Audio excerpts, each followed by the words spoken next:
নমস্কার, আপনার কথায় আপনাদের স্বাগত। আমি শিলাদিত্য।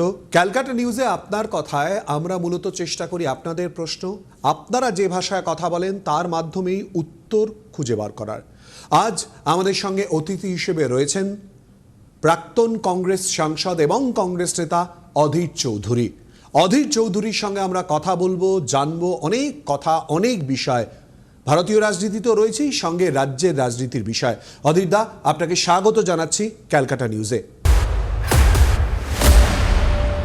আমার লড়াইটা রাজনৈতিক আদর্শগত লড়াই, আর কি রাজনীতির অঙ্গ।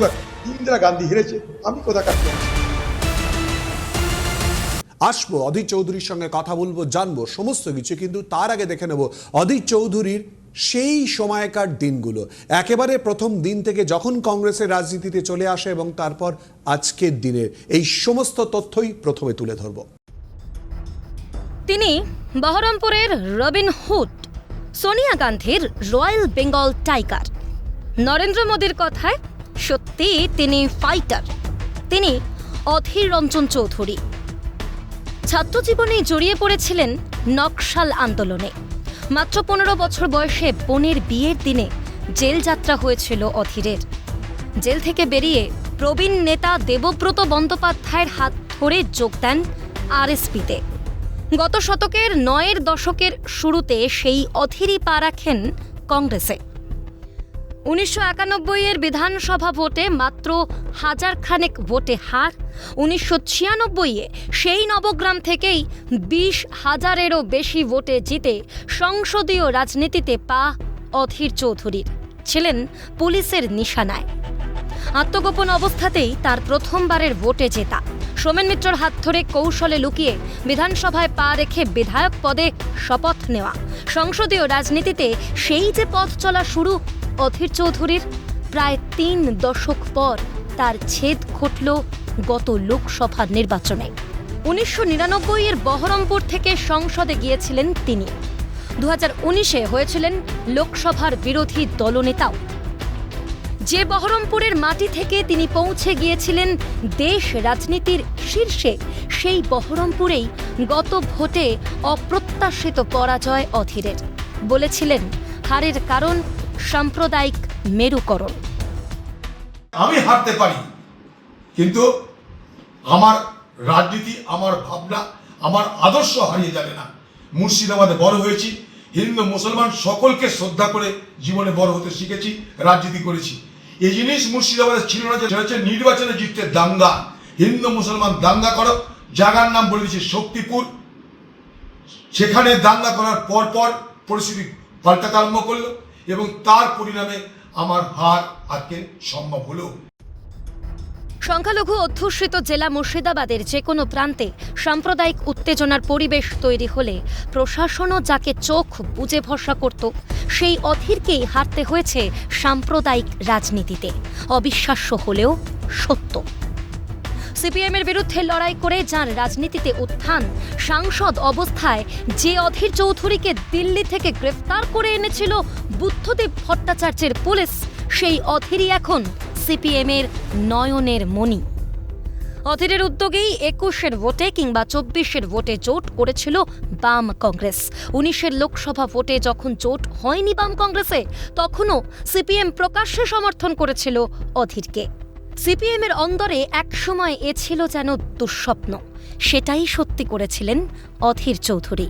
24-এর ভোটে হারের পর প্রদেশ কংগ্রেস সভাপতি পদও খুইয়েছেন অধীর।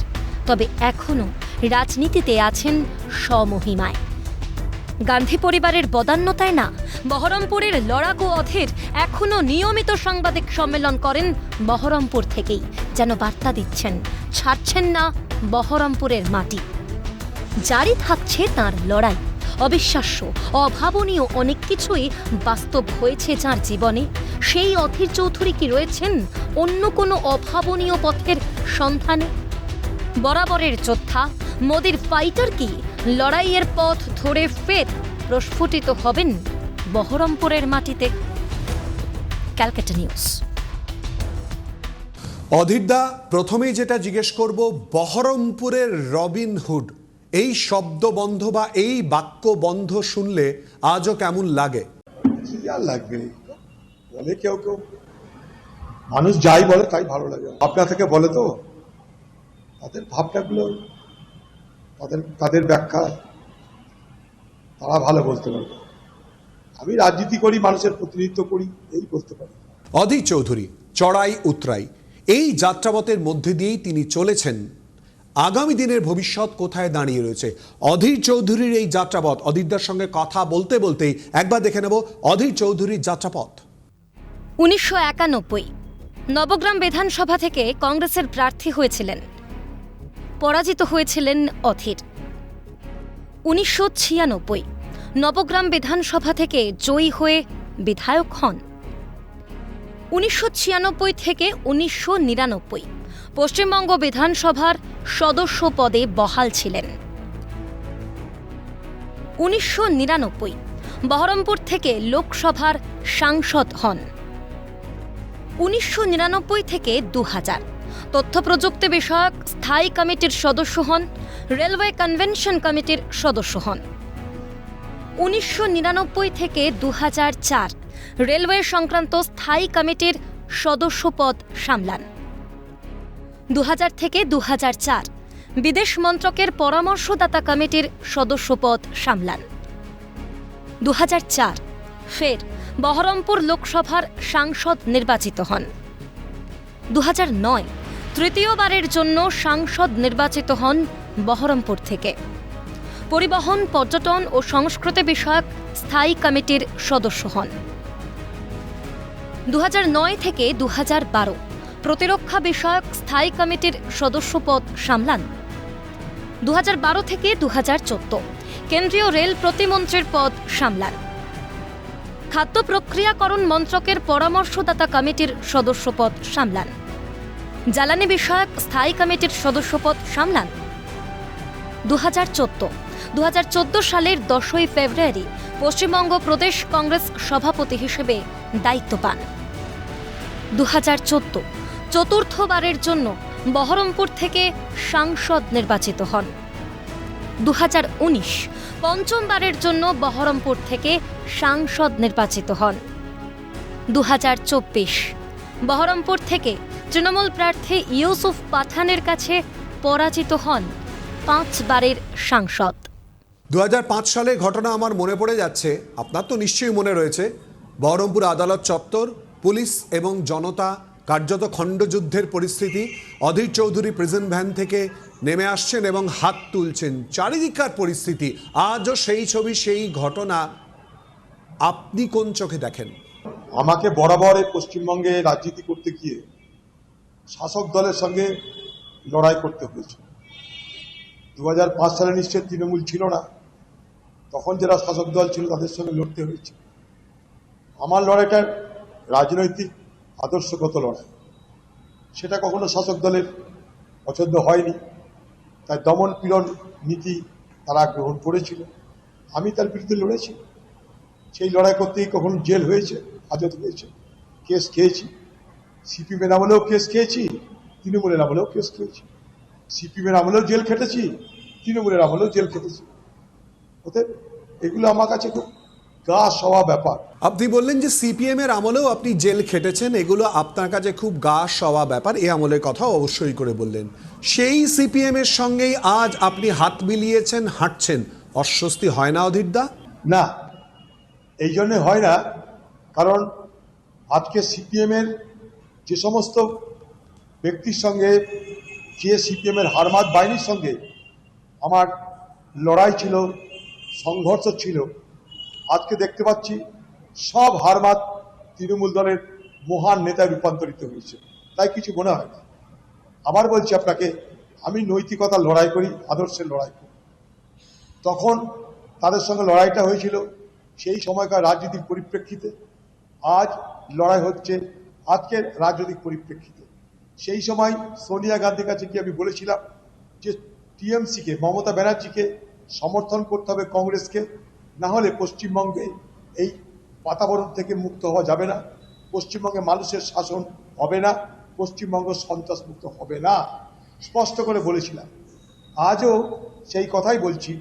সেদিনের সিপিএম যেখানটায় ক্ষমতা থেকে সরে গেছিল, মমতা ব্যানার্জি ঠিক সেই জায়গা থেকে ব্যাটন তুলে নিয়ে এই বাংলা জুড়ে সন্ত্রাস এবং তার পাশাপাশি যে স্বৈরাচারী রাজত্ব চালু করেছেন, প্রয়োগ করছেন স্বৈরাচারী মানসিকতা, স্বৈরাচারী শাসন, তার বিরুদ্ধে আমার আবার লড়াই শুরু করতে হচ্ছে।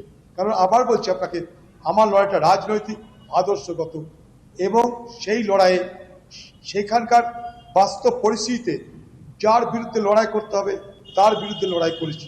সেখানে কেউ এনিমি ছিল, সে ফ্রেনিমি হয়েছে, তাতে আমার কিছু যায় আসে না, কারণ এই লড়াইটা লড়তে হয়েছে মানুষের স্বার্থে। বাম আমলে কখনো আমাদের লড়াই হয়েছে, প্রতিবাদ হয়েছে, সংঘর্ষ হয়েছে, তবুও একথা বলতে আমার দ্বিধা নেই যে ছোট্ট একটু পরিসরে রাজনীতি করবার সুযোগ ছিল। আমরা যাকে বলে থাকি ম্যানুভারিং স্পেস, অর্থাৎ রাজনীতি করবার একটা বিচরণ ক্ষেত্র ছিল। তৃণমূলের আমলে সেই রাজনীতি করার বিচরণ ক্ষেত্রটাও কেড়ে নেওয়া হয়েছে। বাম আমলে লড়াই হয়েছে রাজনৈতিক, কিন্তু দল ভাঙিয়ে, দল কেড়ে, ভোট করতে না দিয়ে, পঞ্চায়েত দখল করে, মিউনিসিপ্যালিটি দখল করে, পুলিশ আর রাজনৈতিক দল মিলেমিশে একসঙ্গে ভোট করছে, লুট করছে, দখল করছে, এই জিনিস সেই সময় ছিল না। অর্থাৎ বাম আমলে আমরা বিরোধী হলেও ম্যানুভারিং স্পেস ছিল, অর্থাৎ আমাদের বিচরণের একটা ক্ষেত্র ছিল, সেটা এই সরকার সেটাও কেড়ে নিয়েছে। এই সরকার সম্পূর্ণ একদম যাকে বলে অথরিটারিয়ান সরকার, একবার স্বৈরাচারী শাসন চালাচ্ছে বাংলা জুড়ে। তাই এই লড়াইটা আরো তীব্র, আরো দৃঢ় হতে হবে। সেইখানটা আমাদের মনে হয়েছে এখানে পশ্চিমবঙ্গে এই মুহূর্তে বাম এবং কংগ্রেস আমরা উভয়ে একই নৌকাতে চলে আছি। We are selling in the same boat, আমরা উভয়ে একই নৌকাতে চড়ে আছি। তাই এই সময় উভয়ের সংযোগে, উভয়ের বন্ধুত্বপূর্ণ বাতাবরণের মধ্যে দিয়ে, উভয়ের মিলিত শক্তির মধ্য দিয়ে তৃণমূলের বিরোধিতা করা উচিত। তাই করেছি, কোনো দ্বিধা ছিল না আমার। এই নিয়ে আমার কোনো দ্বিধা নেই, দ্বন্দ্ব নেই, কোনো আমার এটা নিয়ে কোনো অস্পষ্টতা নেই। আপনারা নিশ্চয়ই জানেন যে বাম এবং কংগ্রেসের মধ্যে যে সখ্যতা, সেই সখ্যতার অন্যতম কারিগর বা কাণ্ডারের ভূমিকায় যেমন বামাদের তরফ থেকে নেতৃত্ব ছিল, তেমনি অধীর চৌধুরী কিন্তু একই রকমভাবে চেষ্টা করেছিল। আর বর্তমান অবস্থার পরিপ্রেক্ষিতে বামেদের তরফ থেকে সুজন চক্রবর্তী, সিপিআইএম নেতা, তিনি কি বলেছেন শোনাবো। কংগ্রেসের কোন নেতা কীভাবে চলবেন এটা বিবেচনা করাটা আমাদের কাজ না। কংগ্রেস যাকে নেতা বলে দায়িত্ব দেবে তিনিই কথা বলবেন। অবশ্যই আমরা চাই সবাই যেন পশ্চিমবাংলার এখনকার পরিবেশে বিজেপি তৃণমূলের বিরুদ্ধে সবাই একসঙ্গে একজোটে চলুক। আমাদের কারোর সঙ্গে কারোর ব্যক্তিগত যোগাযোগ, দেখাশুনো বেশি হতে পারে। অধীরবাবু পার্লামেন্টে ছিলেন, দেখা হতো বেশি। শুভঙ্করের সঙ্গে হয়তো দেখা সেই তুলনায় কম হয়, বাট শুভঙ্কর কংগ্রেসের সভাপতি। উনি তৃতীয় হয়েছেন নিজের লোকসভা কেন্দ্রে, তৃতীয়, দ্বিতীয় হলেও একটা মানিজ্যত থাকতো, তৃতীয় হয়েছেন একটা কেন্দ্রে। একজন দীর্ঘদিনের সাংসদ তৃতীয় কখন হয় বলুন তো? একটা হতাশা কাজ করছে, একটা অবসাদ কাজ করছে। যাদের কাছে হেরেছেন তাদের উপর হারাতে পারছেন না মানুষের রায়, তাই ব্যক্তিগত কুৎসা, ব্যক্তিগত আক্রমণ এগুলো করছেন। অধীরদা, ভোটের অঙ্কে এই নৌকা তো ডুবন্ত। 2021-এর পরিপ্রেক্ষিতে যদি আমরা দেখি, উল্টে আইএসএফ পেয়ে গেল। আর তা ঠিক আছে, রাজনীতি একটা ডাইনামিক একটা সাবজেক্ট। পলিটিক্সকে আপনার ডাইনামিক একটা অ্যাসপেক্টে দেখতে হবে, গতিশীল। আজ যা আছে কাল তা থাকবে না। কি হয়েছে তা? কাল যা আছে পরশু তা থাকবে না। মানুষের মতামতের দ্বারা আমাদের ভাগ্য নির্ধারিত। মানুষের মতামত আজ যেখানে আছে কাল সেখানে থাকবে, আপনি আমি গ্যারান্টি দিতে পারি। সেই জন্য আপনার নিজের ভাবনায়, আপনার নিজের রাজনীতিতে আপনি নিষ্ঠাবান থাকুন, অবিচল থাকুন। বাকি ওইসব উদাহরণ, ওইসব পরিসংখ্যান, ওগুলোতে আমি প্রভাবিত হই না। আমি আমার লক্ষ্য নিয়ে চলার চেষ্টা করি এবং এই মুহূর্তে কংগ্রেসকে রক্ষা করা, কংগ্রেসকে আবার নতুন করে বাঁচিয়ে তোলা, কংগ্রেসকে আবার শক্তিশালী করা আমাদের লক্ষ্য। সেই লক্ষ্যে আমরা এগোবো। পলিটিক্স একটা ডাইনামিক সাবজেক্ট, এটা একটা ডাইনামিক ফেনোমেনাতে দেখতে হবে। এটা কোনো রিজিড, ইনফ্লেক্সিবল নয় যে আজ যা আছে কালকেও তা থাকবে, পরশুও তা থাকবে। তা হয় না। তা যদি হতো তাহলে পশ্চিমবঙ্গ থেকে বাম সরকারের পতন হতো না, এবং তা হয় না বলেই পশ্চিমবঙ্গ থেকে আজ না হয় কাল তৃণমূলের পতন হবেই। অধীরদা, যে কংগ্রেসকে শক্তিশালী করার জন্য রাজ্যের নিরিখে আপনি বলছেন, সেই কংগ্রেস খাদের কিনারায় নয় এ রাজ্যে? খাদের কিনারায় থেকে তো লড়াই করে বেশি আরাম ভাই। আমরা তো সোনার চাবুক মুখে দিয়ে রাজনীতি করি না বাংলায়। আমরা খাদের কিনারে দাঁড়িয়ে রাজনীতি করি। 50 বছরের কাছাকাছি ক্ষমতা নাই আমরা, তবুও বলতে পারি যে আমি কংগ্রেস করি। ভারতবর্ষে আর কোন দল আছে বলুন এরকম? 50 বছর ক্ষমতায় নেই, বিরোধী আসনে বসে আছে, অথচ নিজের রাজনৈতিক দল নিয়ে গর্ব করে বলতে পারে আমি সেই দল করি। খাদের কিনারা, পাহাড়ের চূড়া, সব জায়গাতে আমরা স্বচ্ছন্দ বোধ করি, কোনো পরোয়া করি না। কংগ্রেস এই মুহূর্তে বহরমপুর কংগ্রেসে পরিণত হয়নি তো? তা বলতে পারো, তা কেন হবে? সারা পশ্চিমবঙ্গে কংগ্রেসের প্রোগ্রাম হচ্ছে, কলকাতায় দেখতে পাচ্ছি। কংগ্রেসের পশ্চিমবঙ্গে সভাপতি আছে, তারা প্রোগ্রাম হচ্ছে দেখতে পাচ্ছি। কেন বহরমপুর কংগ্রেসে পরিণত হয়? সেই ধৃষ্টতা আমার নেই, আর আমি সেই মানসিকতায় রাজনীতি করিও না। আমার যেখানটাই আমার রাজনীতি করতে ভালো লাগে আমি সেখানে করি। যখন রাজ্যের দায়িত্ব ছিল রাজ্য জুড়ে রাজনীতি করেছি, রাজ্যের দায়িত্ব নেই তাই রাজ্য জুড়ে করি না। তবে কেউ কোথাও ডাকলে যাই। আমার যেহেতু আমি বহরমপুরে বা মুর্শিদাবাদে রাজনীতি করে বড় হয়েছি, তাই এই জেলায় রাজনীতি করতে ভালো লাগে, তাই এখানটাই যখন আমি বসবাস করি স্বাভাবিকভাবে আমার রাজনৈতিক কর্মকাণ্ড এই জেলাতে থাকা স্বাভাবিক, এর মধ্যে কোনো অস্বাভাবিকতা আছে বলে মনে করি না। অদিতদা, আপনার সঙ্গে এই সমস্ত কিছু নিয়ে আমরা আলোচনা করব, আরও বিষয়ে জানবো, রাজ্য রাজনীতি থেকে দেশের রাজনীতির বিষয়। ছোট্ট একটা বিরতির পর সঙ্গে থাকুন।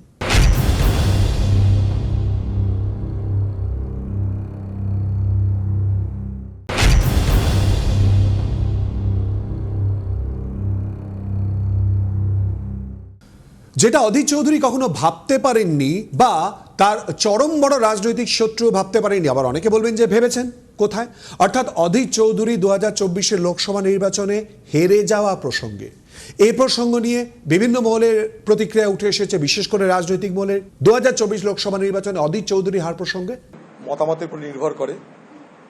5 বার পর জিতেছিলাম, মানুষের দয়া, দুয়া, আশীর্বাদ, সহযোগিতা ছিল, তাই এবার মানুষ মনে করেছে যে হারানো দরকার, তাই মানুষ হারিয়েছে।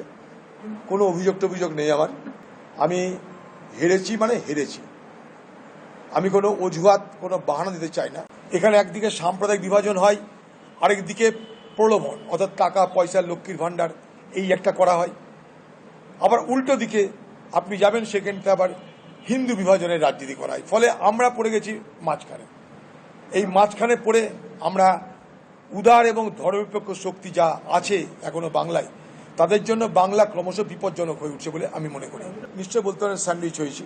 It is because the arrogance is not acceptable in some times, and he was not the congressman. He is the BJP man. Now people defeated BJP and elected Pathan. অধীর বাবুর সাথে সিপিএম এর যে হবনবিং, এটা মুর্শিদাবাদের যারা কংগ্রেস কর্মী তারা ভালো চোখে নেয়নি। কংগ্রেসকে আমি বারবার করে মুর্শিদাবাদে যে মিটিংটা করে গেছি, তাতে আমি বলেছিলাম যে সিপিএম এর অত্যাচার কংগ্রেসের ওপর কিভাবে হয়েছে, কিভাবে কন্দুয়ায় হাট কেটে দিয়েছে, কিংবারে সাইবাড়িতে গলা কেটে দিয়ে সিপিএম রক্তমাখা ভাত মাকে খাইয়ে দিয়েছে। কোনো কংগ্রেস এটা মানতে পারিনি যে অধীর বাবুর জন্য আমরা সিপিএম এর সাথে হাত মেলাবো। চৌধুরী যে পশ্চিমবঙ্গে মমতা বন্দ্যোপাধ্যায়ের বিরুদ্ধে লড়াই করবেন আর এআইসিসি তাকে সমর্থন করবেন, এটা কি অধীর চৌধুরী নিজে কোনোদিন বিশ্বাস করতেন যে কংগ্রেসে থেকে মমতা বন্দ্যোপাধ্যায়ের বিরুদ্ধে লড়াই করা যায় না? আমরা অতীতেও বলেছি Adhir Chowdhury is the right player playing in the wrong court.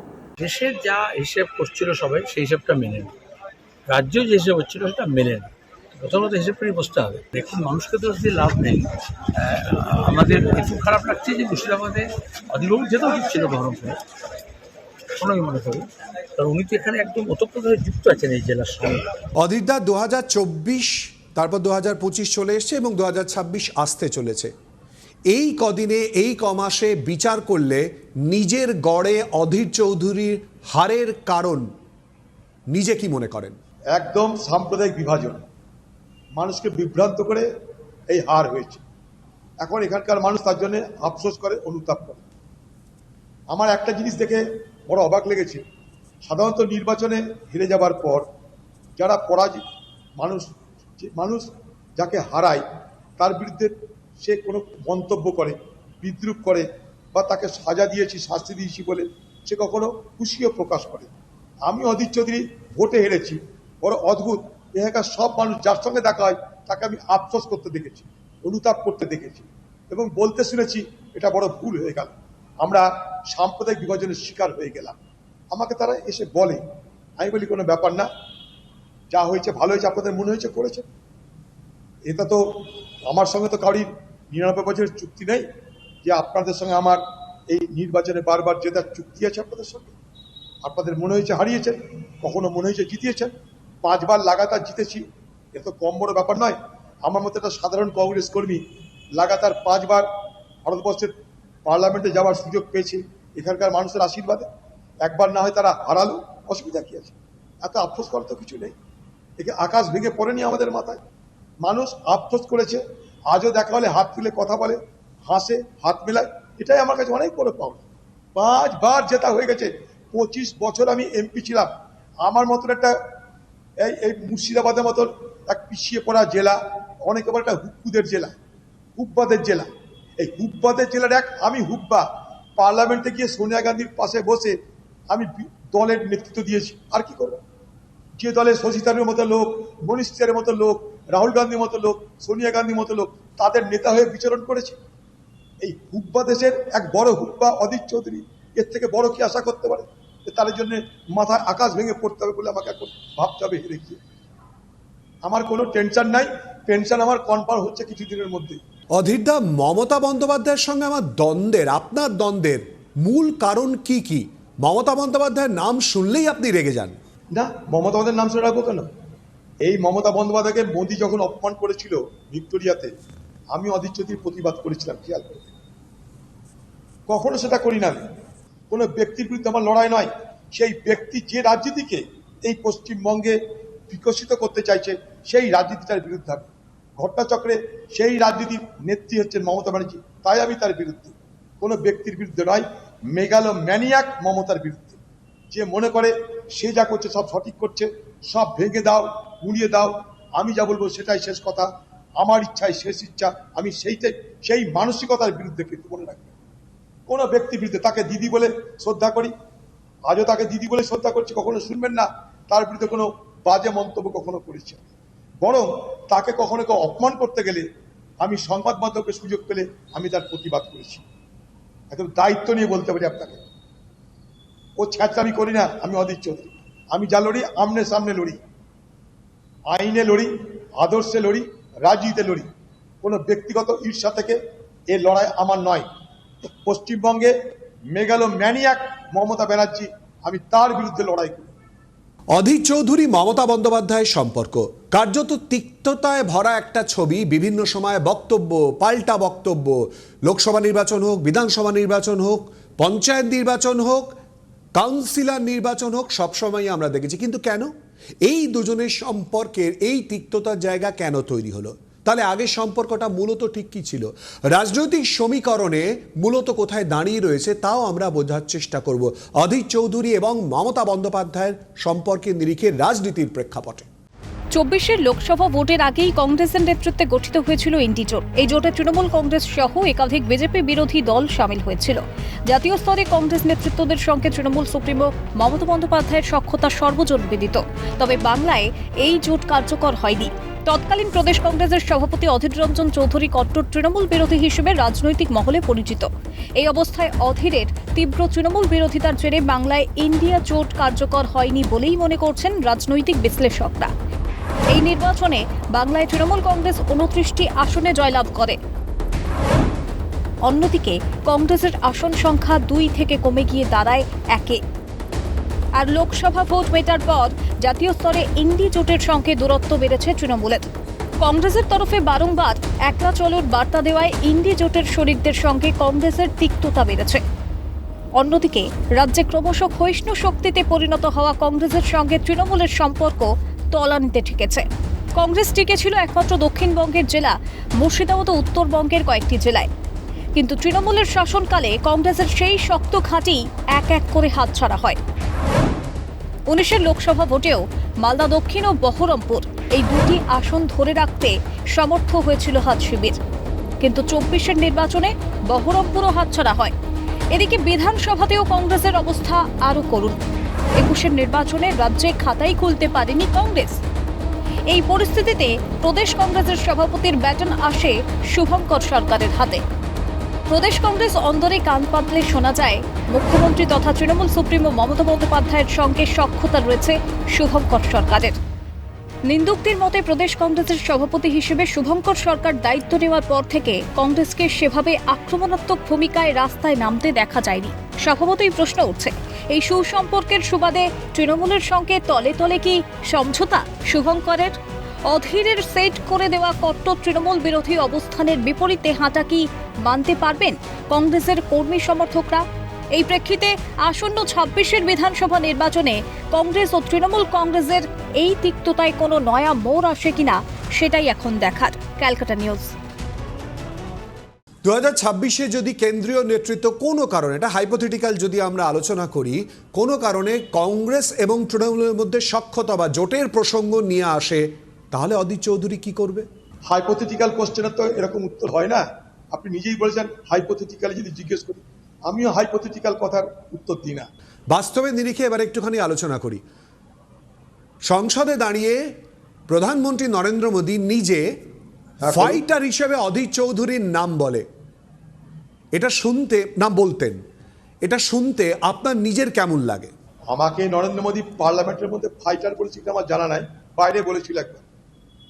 পার্লামেন্টের মধ্যে মোদির সঙ্গে আমার লড়াই হচ্ছে, মোদী দেখছে তো আমি ফাইটার, বলার আবার কি আছে?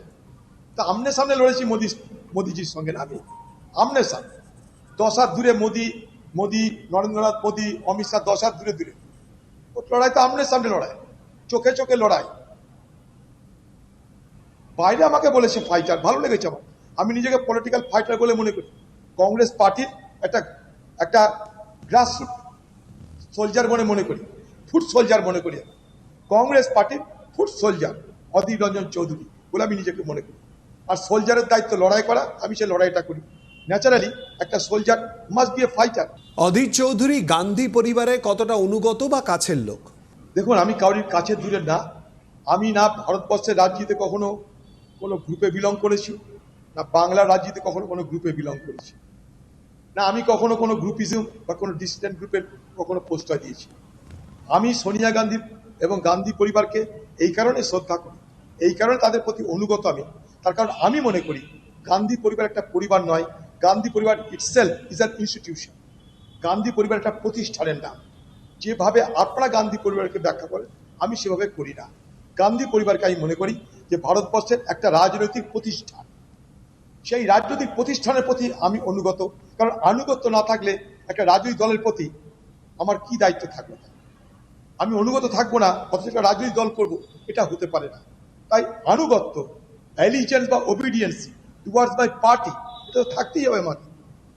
সেই অর্থে গান্ধী পরিবার আমার কাছে একটা রাজনৈতিক প্রতিষ্ঠান। সে রাজনৈতিক প্রতিষ্ঠানের প্রতি আনুগত্য দেখানোটা আমার সর্বোচ্চ কর্তব্য বলে মনে করি। আর অনেক কথা অধীর চৌধুরী জানা অজানা, বিশেষ করে রাজনীতির সঙ্গে জড়িয়ে থাকা নানান বিষয়, বহরমপুরের মানুষই বা কি জানতে চাইছেন, কি বলছেন, এবং তারই সঙ্গে আম আদমির কথা মূলত কোথায় জড়িয়ে রয়েছে, অধীর চৌধুরীকেই বা কি প্রশ্ন, জানবো সমস্ত কিছু আরও একটা বিরতির পর। সঙ্গে থাকুন।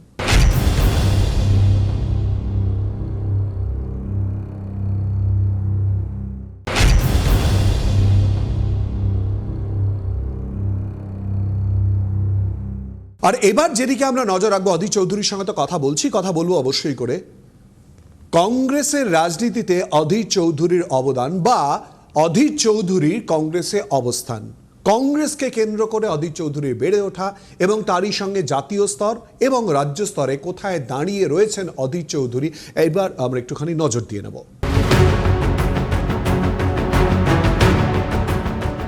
বছর ঘুরলে রাজ্যে বিধানসভা নির্বাচন।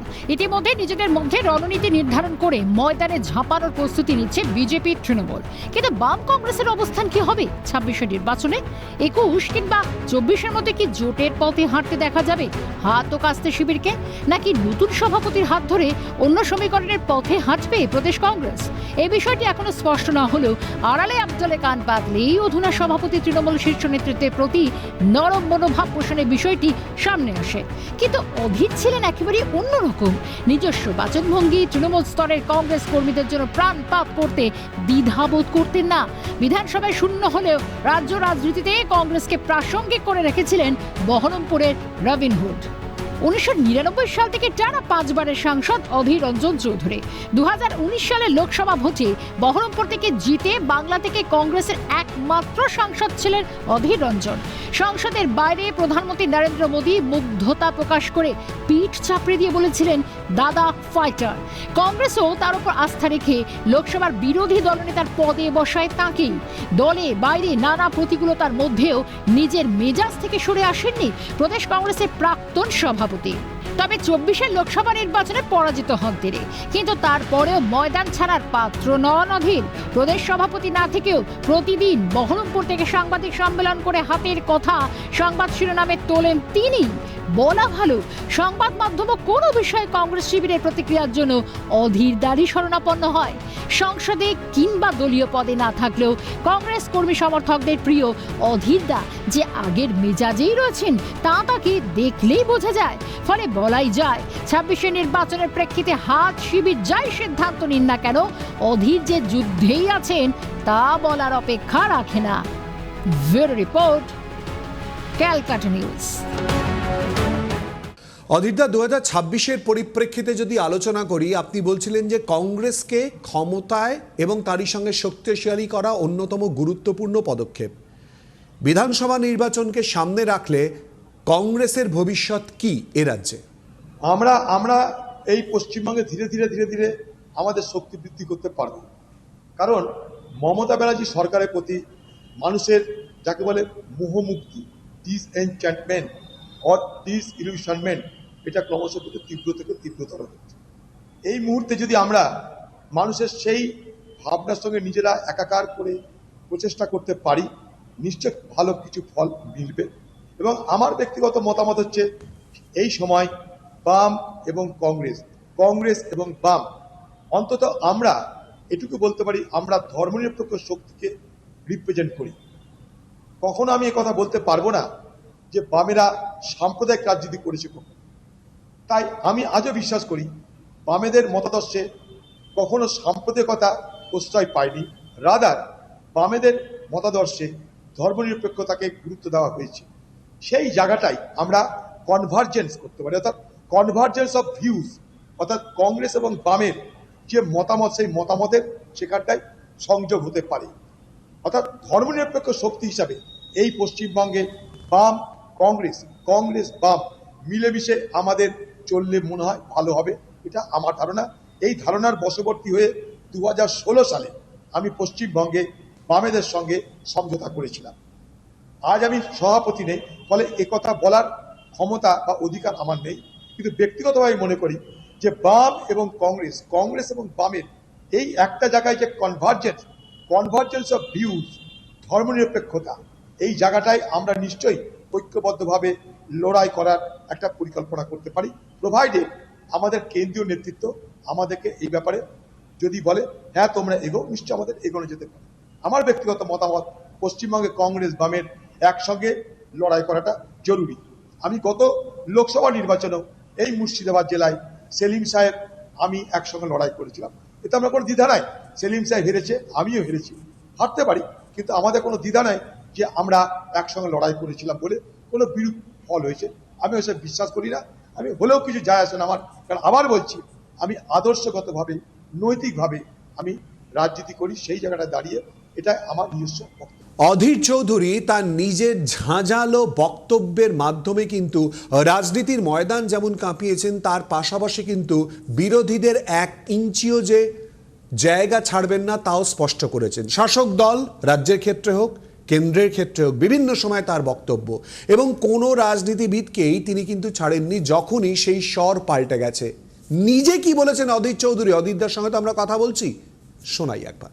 কালকে হঠাৎ করে যখন মিটিং শুরু হচ্ছে, তখন হঠাৎ করে মোহাম্মদ মীর এসছে, গোলাম মীর, একটা সিং সাহেব বলে একজন, দুজন, এরাই এখন রাজ্যটার মাথা হয়েছে, এরাই মোটামুটি রাজ্যটাকে চালাচ্ছে। কালকে যখন আলোচনা শুরু হওয়ার আগেই নিজেদের মধ্যে এমনি একটা আলোচনা গল্প হচ্ছে, তখন বেনু আসেওনি, বেনু ডাকেওনি, হঠাৎ করে এই গোলাম মীর সে বলছে যে ফর্মার কংগ্রেস প্রেসিডেন্ট, আরো বলছে হি হ্যাজ টেন্ডার্ড হিজ রেজিগনেশন। কিন্তু আমি তো রেজিগনেশন দিয়েছি খার্গে সাহেবকে। খার্গে সাহেব আমাকে বলেছিল যে তোমার সঙ্গে আলোচনায় বসবো, দিল্লি এসে আলোচনায় বসবো। আমি সেই জন্য অপেক্ষা করেছি। ফরমান বলা মানে তো আমি হয়ে গেলাম। তৃণমূলের সঙ্গে আমাদের জোট খাওয়ার কথা কোনদিন চলেনি। তৃণমূল ভিক্ষা দিচ্ছিল, আমরা সেটা মানিনি। আর এটা সর্বভারতীয় কংগ্রেসের দিকে জিজ্ঞেস করবে। বিজেপি এখানে সংগঠিত ফোর্স ছিল না। 2019 সালে বিজেপি, আমি তখনও বলেছিলাম, একটা মোদি ইউফোরিয়ায় মোদিকে নিয়ে একটা যে মোহ তৈরি হয়েছিল তার প্রভাবে জিতেছিল। বিজেপির কিন্তু পশ্চিমবঙ্গে কোনো সাংগঠনিক ভিত্তি নেই, তাই বিজেপি পরাজিত হওয়ার সম্ভাবনা প্রবল। বিজেপি এই পশ্চিমবঙ্গে দাঁড়াতে পারেনি। বাংলায় বিজেপির অবস্থান সম্পর্কে অধীর চৌধুরীর ধারণা ঠিক কি? রাজ্যের বিরোধী দল বিজেপি, বিজেপি ইনসিডেন্টাল বেনিফিশিয়ারি। বিরোধী দলের দেখুন, কংগ্রেস এবং বাম এদের যে স্পেসটা ছিল, ধর্মনিরপেক্ষ স্পেসটা, জায়গাটা, সেটাকে তৃণমূল খতম করে দিয়েছিল। ফলে এ বাংলায় একটা শূন্যতা তৈরি হয়েছিল, বিরোধী মঞ্চে একটা শূন্যতা, যেটাকে বলে যে পলিটিক্যাল ভ্যাকুইটি। বিরোধী পরিসরে একটা শূন্যতা তৈরি হয়েছিল এবং politics does not brook any vacuity. রাজনীতি কখনো কোনো শূন্যতাকে অ্যালাউ করে না।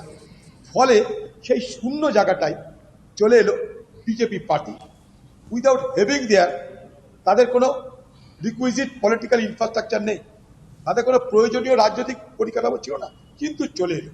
কারণ একটাই, বিরোধী পরিসরে যে বিরোধী পরিসরটা কংগ্রেস এবং বাম মিলেমিশে বাংলায় ধরে রেখেছিল, মমতা ব্যানার্জি পরিকল্পিতভাবে তাদেরকে এলিমিনেট করে, খতম করে দেয়, শূন্যতা তৈরি করে। সেই শূন্য জায়গা ভরাট করতে এসে গেল বিজেপি। শুনলে অবাক হবেন, পঞ্চায়েত ভোট আমি নিজে দেখেছি। আমাদেরকে সিপিএমকে পঞ্চায়েত ভোটে নির্বাচনে অংশগ্রহণ করতে দেওয়া হয়নি, পরিকল্পিতভাবে অত্যাচার করে, মেরে, ভয় দেখিয়ে, পুলিশ দিয়ে সরিয়ে দেওয়া হয়েছে। কিন্তু বিজেপিকে জামায়া ধরে সেখানে নমিনেশন ফাইল করতে দেওয়া হয়েছে এবং জেতানোর ব্যবস্থা করা হয়েছে। মমতা ব্যানার্জি পরিকল্পিতভাবে এই বিজেপিকে বাংলায় যে ধর্মনিরপেক্ষ স্পেসটা ছিল এই বাংলায় বিরোধী পরিসরে, সেইটাকে খতম করে বিজেপিকে সেই জায়গায় বসিয়েছিল মমতা ব্যানার্জি পরিকল্পিতভাবে। কারণ মমতা ব্যানার্জি চাই পশ্চিমবঙ্গে দুটো শক্তি থাক, আমরা আর বিজেপি, চড়ে চড়ে মাছ ধরতে পারে। বাকি যেগুলো আছে সেগুলো না থাকাই বাঞ্ছনীয়, কারণ তারা আমাকে ডিস্টার্ব করবে। সেই কারণে এ বাংলায় বিজেপির উত্থান। সেই জন্যই বলছি, বিজেপির উত্থান মানে বিজেপি একটা ইনসিডেন্টাল বেনিফিশিয়ারি। ঘটনাচক্রে সে উপকৃত হয়ে গেছে, ঘটনাচক্রে সে বিজয়ী হয়ে গেছে, বিনা মেয়নতে সে ক্ষমতা পেয়েছে। আপনি লক্ষ্য করুন যে 2016 সালের নির্বাচনে যে আসনটা বাম এবং কংগ্রেসের ছিল, ঠিক সেই আসনটা কিন্তু বিজেপির ঘরে গেছে। অর্থাৎ বিরোধী পরিসর খতম, সেই জায়গাটা বিজেপি দখল করেছে। মদতকারী মমতা ব্যানার্জি, অর্থাৎ মমতা ব্যানার্জি প্রমোটার হিসাবে এই বাংলায় বিজেপিকে স্থান করে দিয়েছে, আর ধর্মনিরপেক্ষ শক্তি হিসাবে কংগ্রেস এবং বামকে হত্যা করেছে। অধীর দাস, শুভেন্দু অধিকারী এবং দিলীপ ঘোষকে আপনি কি চোখে দেখেন? দুজনের দুটো রাজনীতিক নেতা, কি চোখে দেখব? দিলীপ ঘোষ আগে থেকে দেখতাম, দিলীপ ঘোষ বিজেপির নেতা। শুভেন্দু অধিকারী আগে ছিল তৃণমূল, তারপরে চলে এলো বিজেপি, তাই সেইভাবেই দেখছি। বাকি তাদেরকে কাউকে আমি মহাপুরুষ তো মনে করি না। 2024 লোকসভা নির্বাচনে হারের পর একটা রব উঠেছিল বিভিন্ন মহল থেকে, অধীর চৌধুরী নাকি বিজেপিতে যোগদান করতে পারেন। 2014 থেকে তৃণমূল পার্টি প্রচার করছে অধীর চৌধুরী বিজেপিতে যাচ্ছে। আপনি খবরটা পেলেন 2024। অধীর চৌধুরী কোথায় আছে দেখে নিন ভাই, বেঁচে আছি, জিন্দা আছি, আপনার সামনে বসে আছি। অধীর দা, আপনার সঙ্গে আমরা কথা বলছি, কথা বলবো অবশ্যই করে রাজনৈতিক প্রেক্ষাপটে কোথায় দাঁড়িয়ে রয়েছে রাজনীতি, এবং সঙ্গে আপনার পরিপ্রেক্ষিতে বা আপনার কথায় জানবো। আরও একটা বিরতির পর সঙ্গে থাকুন প্লিজ।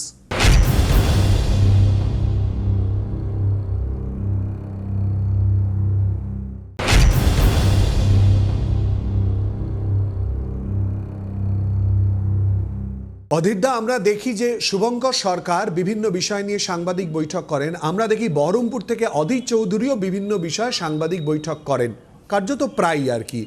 কেন আলাদাভাবে কেন করেন আপনি? নানান ইস্যুতে নিজের অবস্থান শক্ত রয়েছে এটা বোঝানোর জন্য? কোনো আলাদা, আমি মুর্শিদাবাদ বেস্ট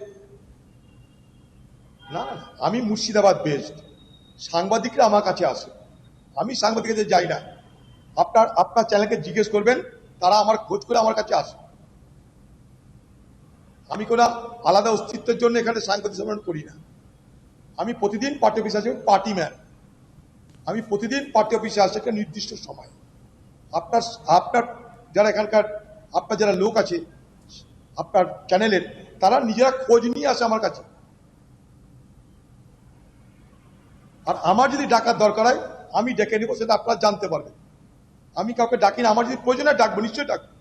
আমার জেলার কথা বলবো, জেলা কাউকে ডাক দিই, গুলিয়ে দেবেন না, সব ডানে বাঁয়ে সব গুলিয়ে দেবেন না কোনো কিছু। অধীরদা, আপনার সঙ্গে তো আমরা কথা বলছি, কথা বলবো, কিন্তু তারই সঙ্গে আপনাকে একটুখানি শুনিয়ে দেবো। মাত্র কয়েকদিন আগে ক্যালকাটা নিউজের স্টুডিওতে আপনার কথা এসে উপস্থিত হয়েছিলেন আইএসএফ বিধায়ক নওশাদ সিদ্দিকী, এবং ইতিমধ্যেই তিনি চ্যালেঞ্জ ছুড়েছেন। তিনি চ্যালেঞ্জ ছুড়ে কি বলছেন? তিনি বলছেন লোক জড়ো করার ক্ষমতা আপনার থেকে আর বেশি রয়েছে। শুধু তাই নয়, সঙ্গে তিনি বলছেন যে মুসলমানদের মাথায় টুপি পরিয়ে তিনি ভোটে জিতেছেন। কি বলবেন এবং কি বলেছেন নওশাদ সিদ্দিকী শোনাবো। অধীর রঞ্জন চৌধুরী সাহেব হচ্ছে আইএসএফ ফোবিয়াতে ভুগছে। সমস্যাটা হচ্ছে এখানে, সংগঠনের কথা বলছে। আমি এক সপ্তাহ টাইম দিচ্ছি, অধীরবাবু দিক আর অধীরবাবু আমার নিক আর আমি নিচ্ছি। এক সপ্তাহের মধ্যে কলকাতাতে একটা জমায়েত হোক, সাংগঠনিক জমায়েত। চ্যালেঞ্জ একদম। অধীরবাবু দায়িত্ব নিক আর আমি দায়িত্ব নেব। আমি অধীরবাবু যদি ডবল লোক করে দেখাতে পারি সাংগঠনিক দিক থেকে, সংগঠন শুধু কর্ম আসবে।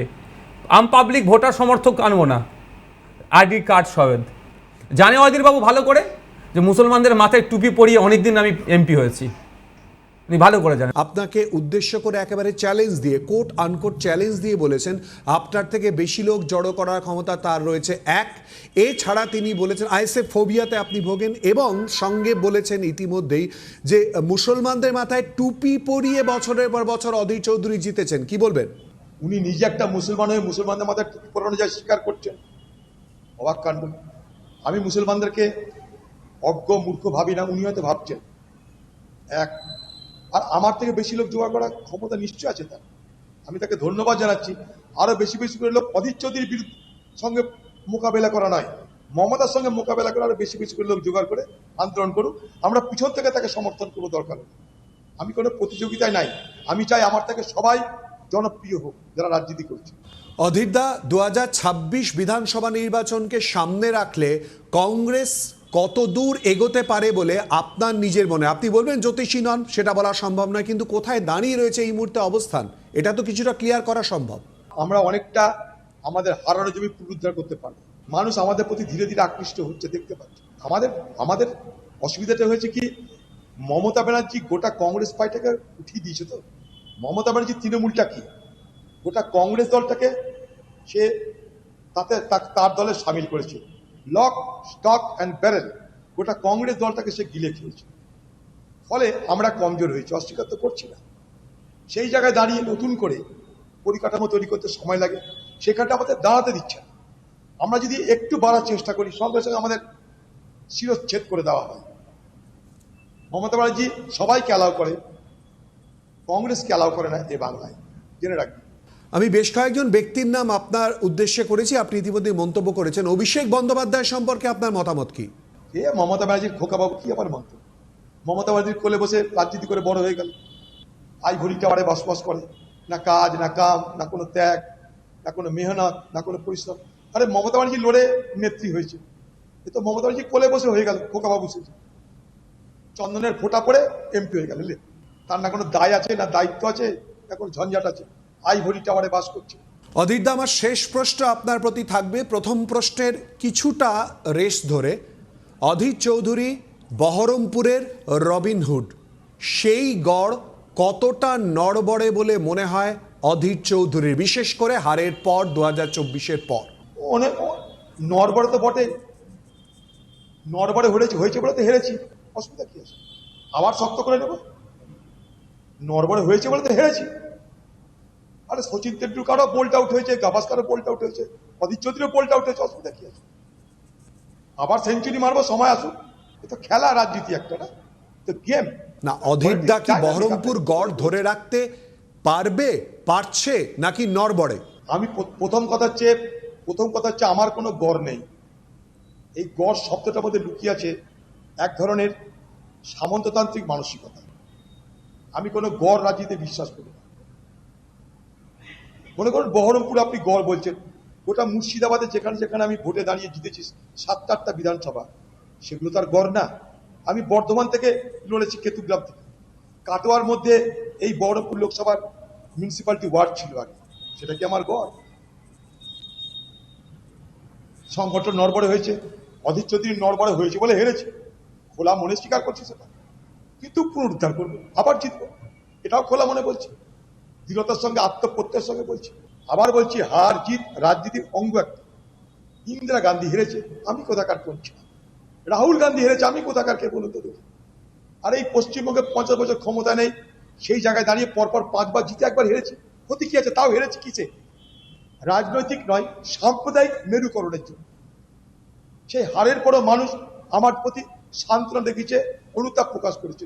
এটাকে আমি জিতের জিত মনে করি, আমি সর্বোচ্চ জিত মনে করি।